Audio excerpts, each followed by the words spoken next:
Bon, ici maintenant, j'espère que vous allez bien. Aujourd'hui, je me présente à vous un peu dans une forme de vulnérabilité, on va le dire, parce que je suis dans un cycle à travers la ménopause qui se manifeste dans l'imprévu, où ça génère un peu de, pas de la fatigue dans le sens négatif, mais ce bout que j'appelle l'énergie de la sorcière, où on est plus dans l'énergie de l'hiver, un peu dans la noirceur, avoir un besoin d'introspection, ce besoin de se retirer.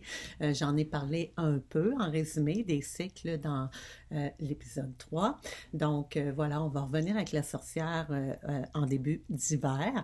Tout ça pour vous dire que je suis là aujourd'hui. Donc un peu plus mollo, mais aussi quand on est dans ces cadres-là, il y a la concentration qui est un peu moins présente, mais j'ose quand même faire un petit balado, un petit partage avec vous aujourd'hui, d'autant plus que celui-là, il est spontané, ce qui veut dire qu'il ne fait pas partie de ma structure squelettique que je m'étais fait au départ des suivis de podcasts.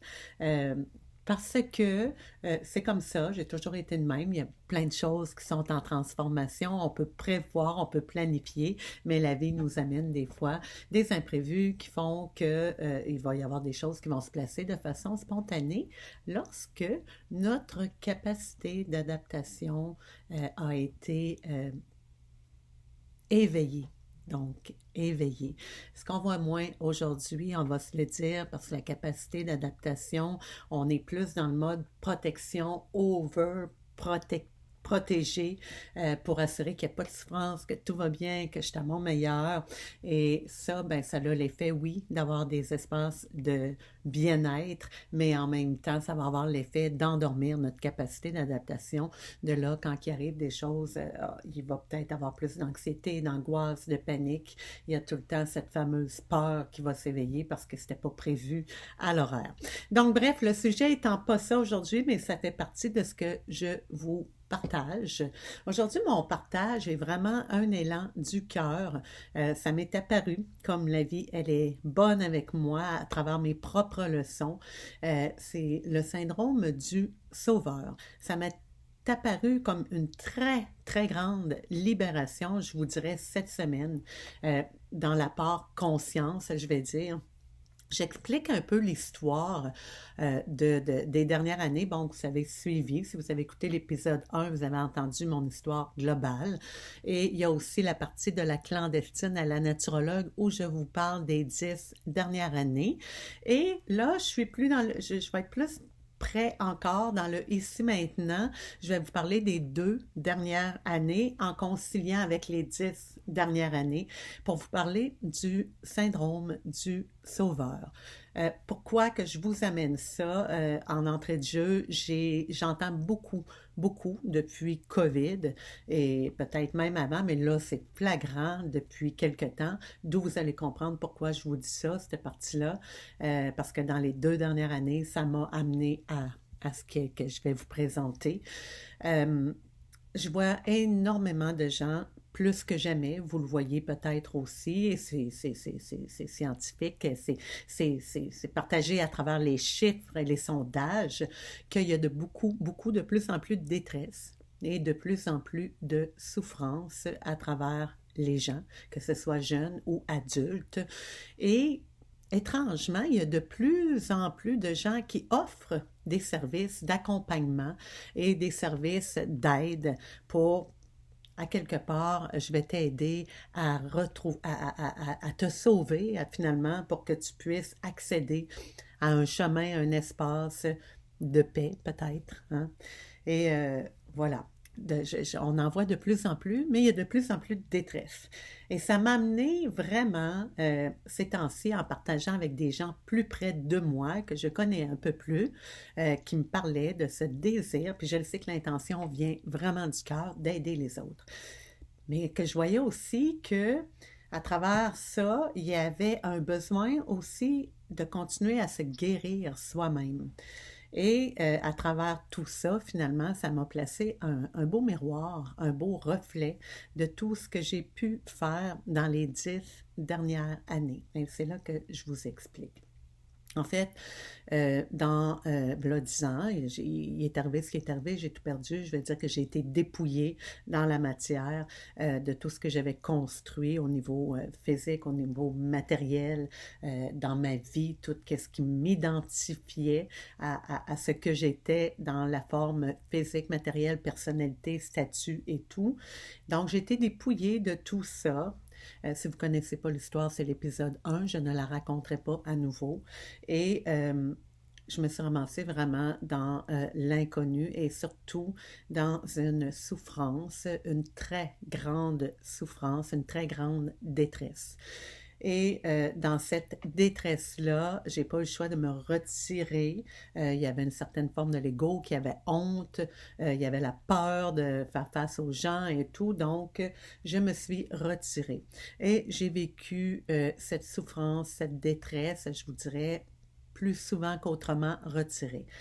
Et avec les habitudes, les patterns de la femme forte et la guerrière que j'étais, je me suis relevée assez vite pour créer autre chose dans la forme et dire, ben, il faut que je m'identifie à d'autres choses, mais qui faisaient quand même un lien avec ce qui était déjà là naturellement. Il faut savoir que j'étais dans le domaine du yoga et du corps humain depuis les 35 dernières années, d'organisation, de créer des liens dans le monde de la danse, tout ça était déjà là. Donc, dans le mouvement, toute l'étude du mouvement et tout, c'était déjà là. Je ne l'ai pas créé v'là 10 ans, mais c'était déjà en moi. Sauf que là, la guerrière veut continuer à créer à travers ça. Donc, ayant été dans cette forme de richesse-là, ayant été dépouillée tout à coup, je crois que c'est une élimination, mais en fin de compte, c'est mon mental qui va créer des liens avec ce qui a été pour dire, ben écoute, tu vas aider les autres. Les autres qui vont vivre des histoires comme toi, tu vas les aider à ce qu'ils puissent éviter de souffrir comme tu souffres. Alors, c'est ce que j'ai fait. D'où est née la clandestine. Ça a commencé avec des textes et ça s'est poursuivi avec des belles retraites. J'ai accompagné au-dessus de 1000 femmes et plus à faire des belles retraites. Et là, à travers ça, les retraites, on vivait des moments vraiment, mais vraiment magiques, des moments que je ne peux même pas, qu'on ne peut pas reproduire, qui ne se décrivent pas comme tels, mais aujourd'hui, je serais peut-être plus apte à les décrire. Bref, je créais autour des retraites une ambiance et peut-être même des illusions pour en fait porter les femmes dans une autre dimension. Mais on s'entend qu'avec des mots, avec une guidance, c'est facile de se faire transporter ailleurs quand on est dans un état plus vulnérable.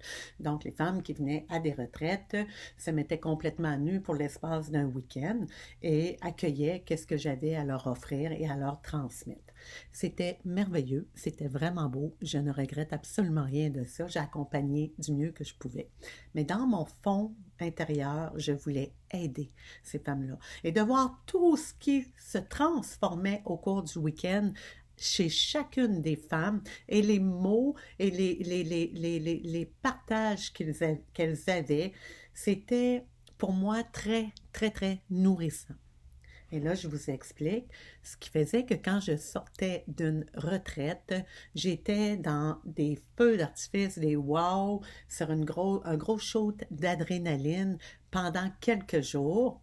Et après, comme dans les débuts, j'avais tout perdu, il fallait que je me reconstruise professionnellement, ben, j'avais pas grand-chose d'autre, des cours de yoga, où j'offrais des cours encore là, où je transportais les gens dans une autre dimension avec une voix magique. Tout était vraiment, je me disais que j'étais sur mon X, c'était enligné, enfin, j'avais trouvé ma voie. Et je vais vous dire, plus que ça, en fait, moi, j'entendais, je me faisais croire que on m'avait choisi. On m'avait choisi pour accompagner, aider les femmes à se transformer. Donc, c'est ce que je pensais qui descendait d'ailleurs, mais en fait, c'est mon mental qui le créait. Vous allez comprendre à la fin pourquoi je vous dis ça. Donc, à travers les accompagnements, il y a des gros hops, des gros hops, des gros shoots d'adrénaline.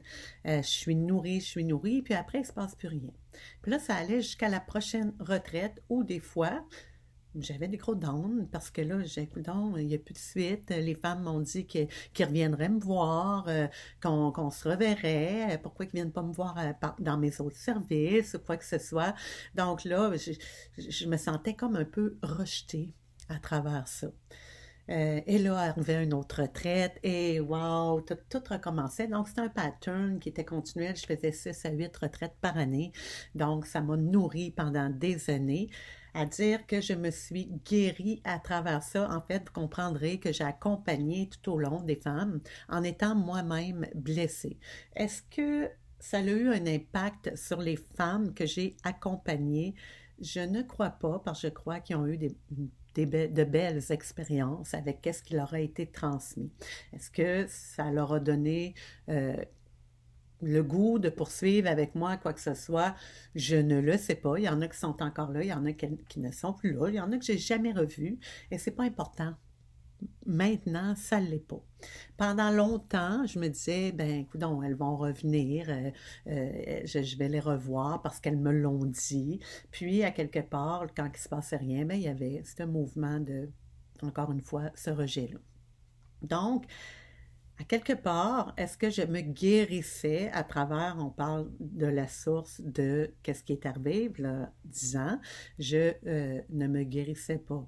En fait, je faisais juste remplacer le pattern qui avait été dans la matière, d'être identifié à plein de belles choses et de ne plus, de le remplacer dans le dépouillement à être reconnu dans d'autres choses. Donc, c'était mon mental, en fait, qui se reconnaissait comme étant sauveur. Mais ça, je ne le voyais pas. Jusqu'à ce qu'il y a 2 ans, en fait, je suis tombée très, très fatiguée. Je me disais à chaque fois, petit à petit, que c'était peut-être l'accumulation des dernières années où j'avais fait énormément d'emprunts à la banque de ma sagesse du corps. J'avais emprunté pendant les 44 premières années à surestimer la capacité de mon corps comme étant une guerrière, indestructible, que je n'ai tellement abusé de mon corps, de mon mental, de sa force et tout, que je me disais, ben écoute, on sait là que c'est le temps de payer, préménopause et tout, c'est normal que je sois fatiguée avec tout ce que j'ai fait et les traumatismes et qu'est-ce qui s'est passé par la suite, ben là, je le ressens. Mais là, ça devenait de pire en pire et pourtant, j'étais bien dans ma vie. Il n'y a plus rien qui allait mal, on va se dire, dans le côté de la matière, de ma vie professionnelle. Ça allait bien. Et tout à coup, je me suis mis à être de plus en plus fatiguée. Bon, je vous épargne l'histoire autour de tout ça, mais en gros, on a trouvé une anémie très, très sévère. Donc, même si on me disait, il faut que tu manges du steak et alimentation, on va chercher des suppléments, j'étais plus là. J'étais dans les réserves de la moelle épinière. Donc, c'était vraiment très creux.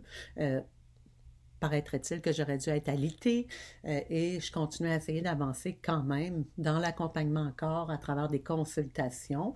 Et la vie a fait que je me suis dévoilée à nu complètement sur les réseaux sociaux et je ne sais pas, est-ce que les gens ont fait ça par solidarité ou pas, mais ça s'est tranquillement tassé. Ce qui veut dire que à travers mes services de soins, de consultation, tout à coup, j'ai eu de moins en moins de monde. Est-ce que c'était les gens qui disaient, oh, on n'ira pas la déranger, elle est malade, alors que je disais que ça me faisait du bien d'accompagner les gens, ça s'éloignait de plus en plus. Même chose pour les retraites. Il commençait à y avoir beaucoup, beaucoup de retraites qui poussaient à gauche, à droite, des femmes qui voulaient aider les autres femmes. Et là, ça devenait, c'est pas la première fois que je le dis, j'appelle ça la jungle de la spiritualité. C'était parti. Et là, il y a eu un gros down qui s'est installé à travers la fatigue. Et j'ai réalisé en fait que c'était le sang, hein, c'est une histoire de sang, anémie. Je ne suis pas du genre à analyser, bon, j'ai l'épaule, j'ai mal à l'épaule, je vais aller voir c'est quoi les mots MAEX dans le dictionnaire des mots. Mais il y a des fois qu'il y a des choses qui sont très parlantes. Je ne cherche pas, ça se manifeste tout seul dans ma guidance interne, ça me dit qu'est-ce qui est là. Et là, c'était vraiment, ben, tu as tellement donné quand t'en es venu à te vider de ton sang. C'est littéralement ça, c'est tu t'es vidé de ton sang. À travers ça, mais il y aura toujours du monde que tu accompagnes pour qui tu deviens une soupape, une bouée. Bref, je me suis rendu compte que je prenais très à cœur ce rôle d'aider qui était en fait quand il n'y avait pas de résultat ou si la personne était elle n'était pas bien, je me sentais toujours responsable ou coupable et je me suis rendu compte que j'étais finalement dans l'inconscient, dans l'attente d'un résultat chez les gens et lorsque ça ne fonctionnait pas, ben ça m'atteignait. Je pensais que j'étais détachée, mais finalement, ça m'atteignait. Donc, c'était moi, encore une fois, qui me faisait vivre une forme de rejet sans que la personne nécessairement me rejette elle-même, mais moi, je me jugeais sévèrement, mais c'était pas dans les mots, c'est étrange, mais bref, ça me vidait.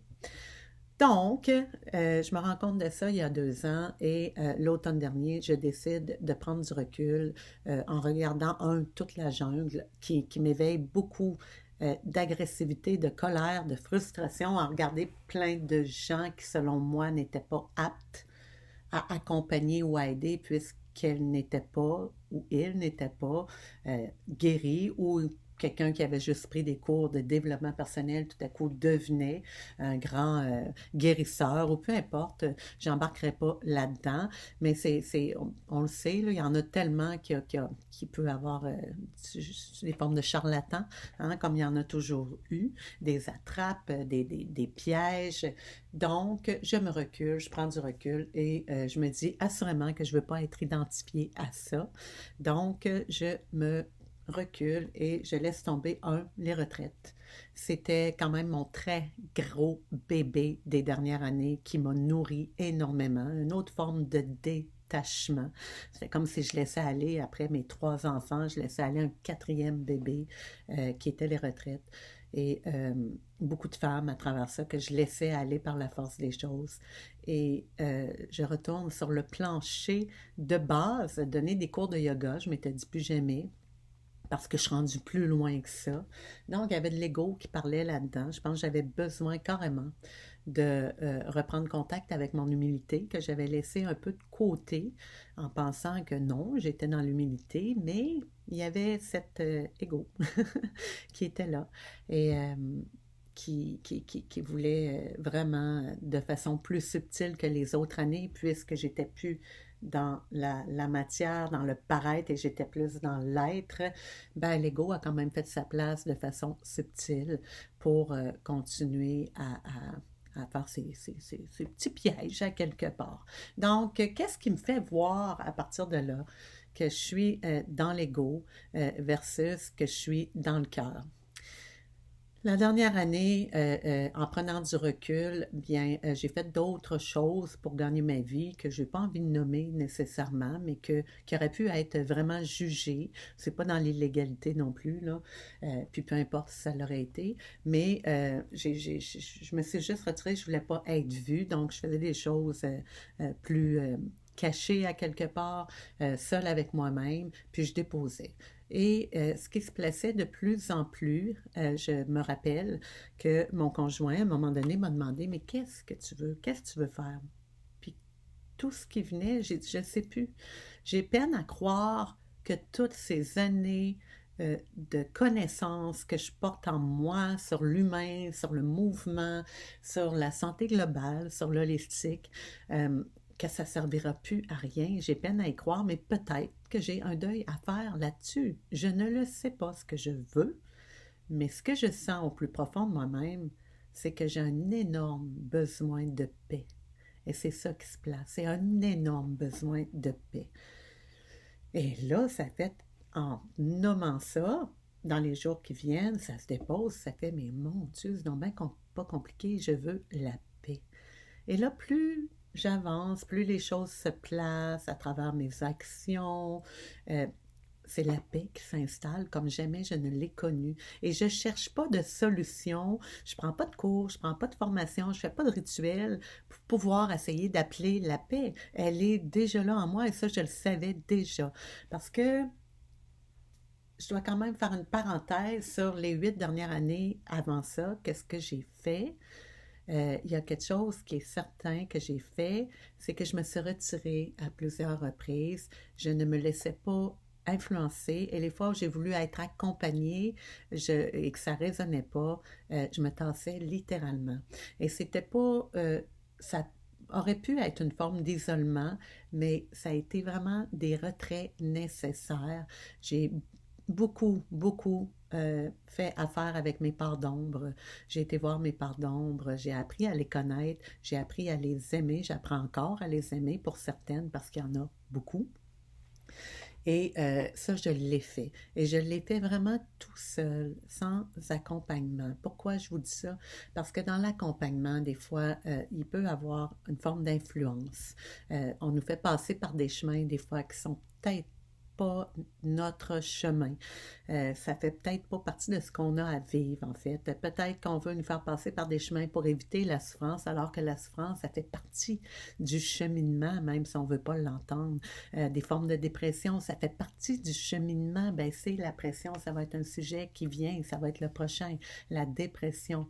Donc, j'ai tenu à vivre ça vraiment seule, d'où la seule fois où j'étais accompagnée, on va dire ça de même, mais que j'étais quand même leader à quelque part, c'était les retraites, mais le reste du temps, je le vivais vraiment seule avec moi-même, en partageant naturellement avec du monde, mais pas avec des grosses influences comme telles. Et lorsque ça vibrait, que je trouvais quelque chose qui résonnait ou quelqu'un qui partageait des choses et que ça résonnait avec là où j'aspirais à être, sans savoir où, vous me comprenez, ben là, je pouvais écouter, mais c'était juste pour moi des validations de ce qui était déjà en place et non pas de créer quelque chose qui me faisait croire que c'était nouveau, mais vraiment d'aller, je ne sais pas si vous me comprenez, parce que la paix, elle est déjà en place, hein. C'est en nous, on est avec ça. C'est là la paix, c'est à la base. L'amour est notre état d'être, et notre état, c'est l'âme, c'est amour, et c'est déjà là, et ça, c'est la paix. C'est la paix. Donc, c'est déjà en nous. Donc, quand que j'écoute des choses qui me font vibrer, pour moi, c'est pas de faire, oh mon Dieu, comment je peux trouver ça, puis je vais essayer de faire des recherches là-dessus. C'est juste une validation que je sens que ça résonne de qu'est-ce qui est déjà en place, qui est déjà là. Bref, je ne sais pas, j'espère que ça fait du sens.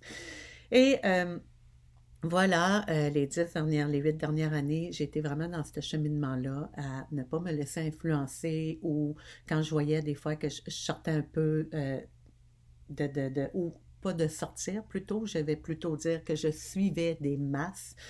C'était assez, ça prenait pas trop de temps que je me ramenais en me disant non, c'est pas ça pour moi, j'ai pas le goût d'être là, même si tout le monde est là.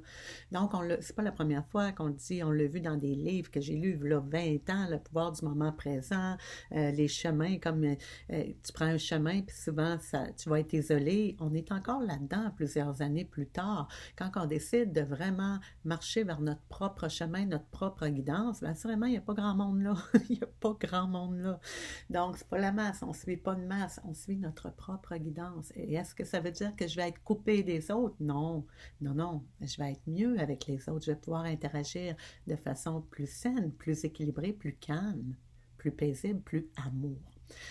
Donc, dans la dernière année où je me retire, là, je reviens tranquillement. Heureusement, la vie revient en disant que tout ce qui était là n'est pas perdu.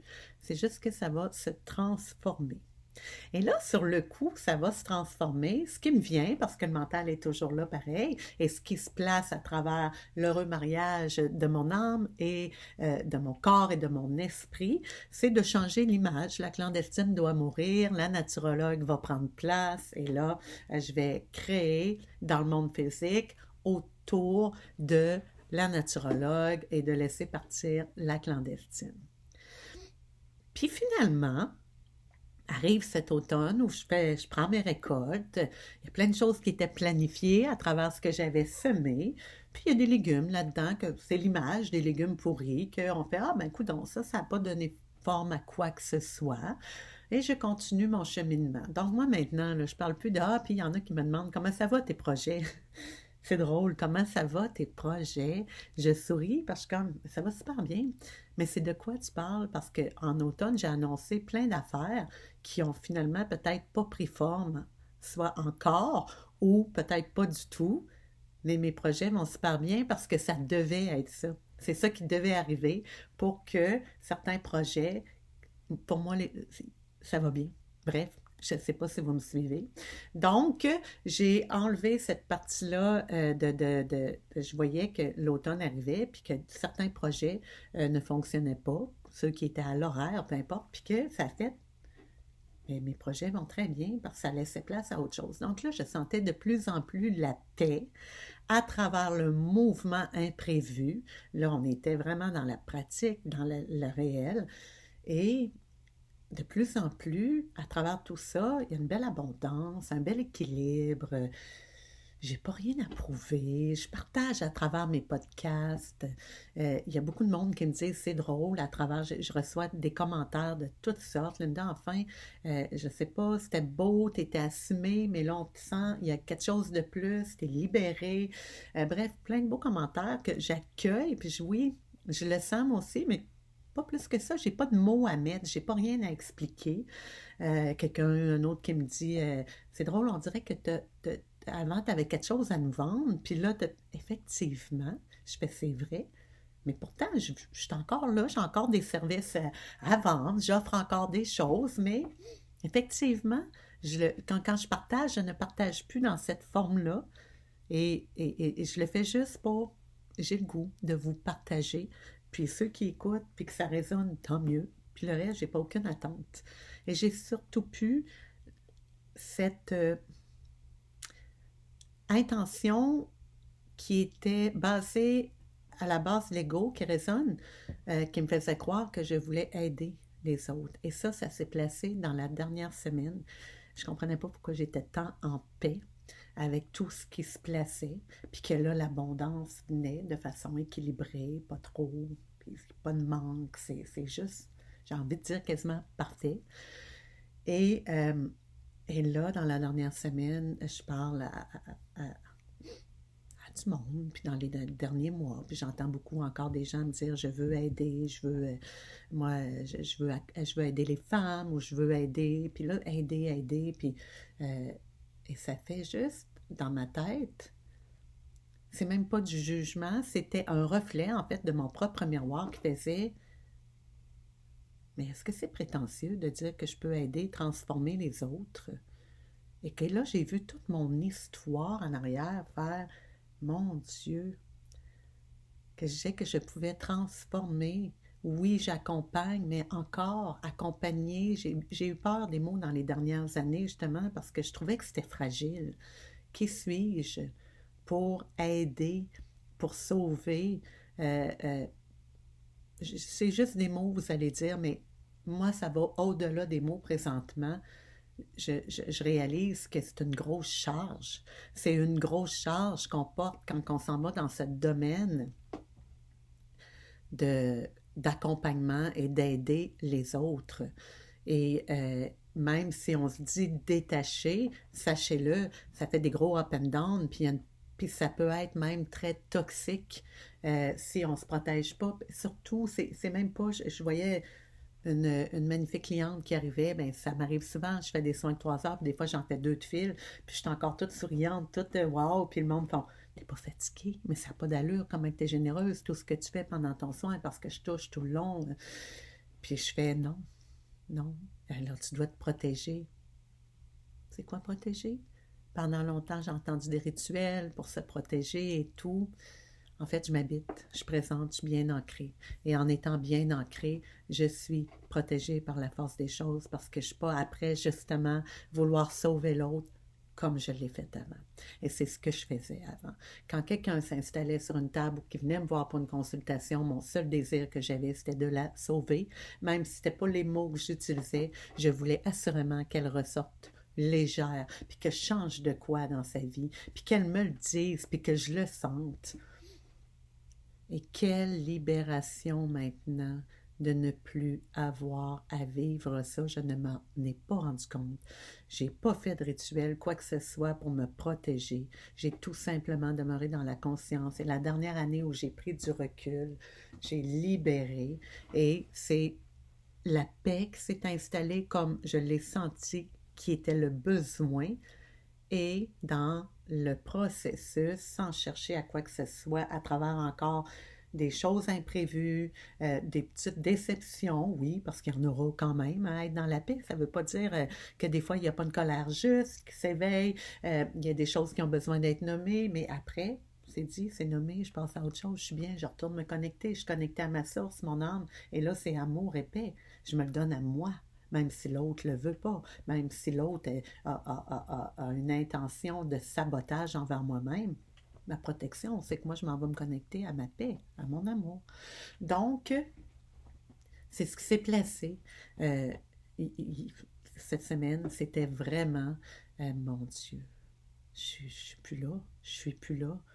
Pourquoi je suis plus là? En fait, je suis juste là, moi, pour offrir. Et je me suis vue, quand je fais mes soins, il y a un rituel, il y a quelque chose que je fais au début, puis je me mets à genoux en prenant les pieds des gens pour les essuyer, puis je me suis vue vraiment au service, tout simplement.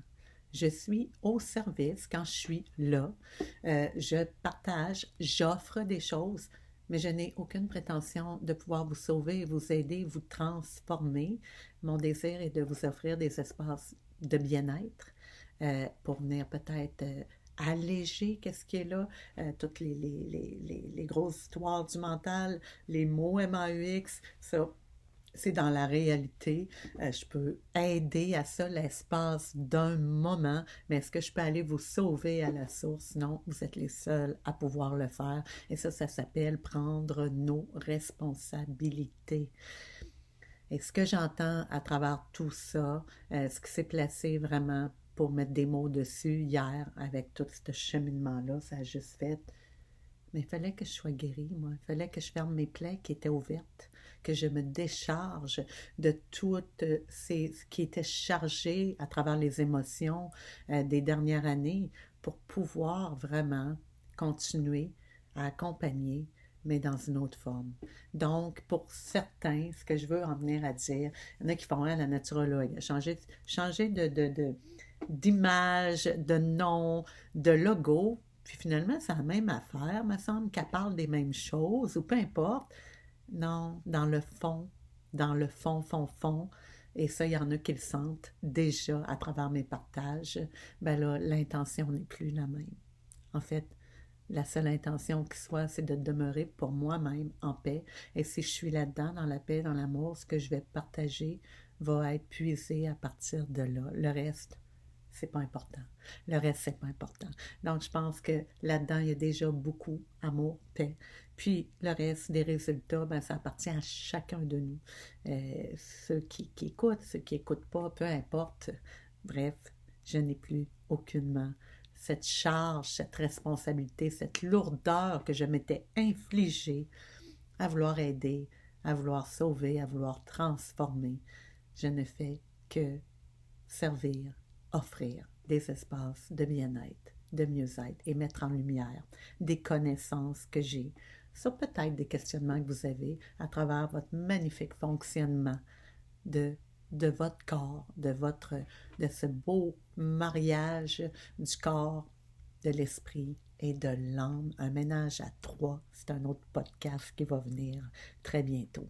Alors voilà ce que j'avais envie de vous partager. Donc, je sais que ça peut peut-être, il y en a qui n'aiment pas m'écouter parce que peut-être que j'éveille, que ça met en lumière des choses qu'on ne veut pas entendre des fois. Peut-être qu'on n'est pas prêt à accompagner les gens des fois, mais si on le fait, assurons-nous juste qu'on n'a pas d'objectif quelconque envers l'autre, mais qu'on le fait vraiment sans aucune intention quelconque. Alors voilà, j'embrasse. Bye.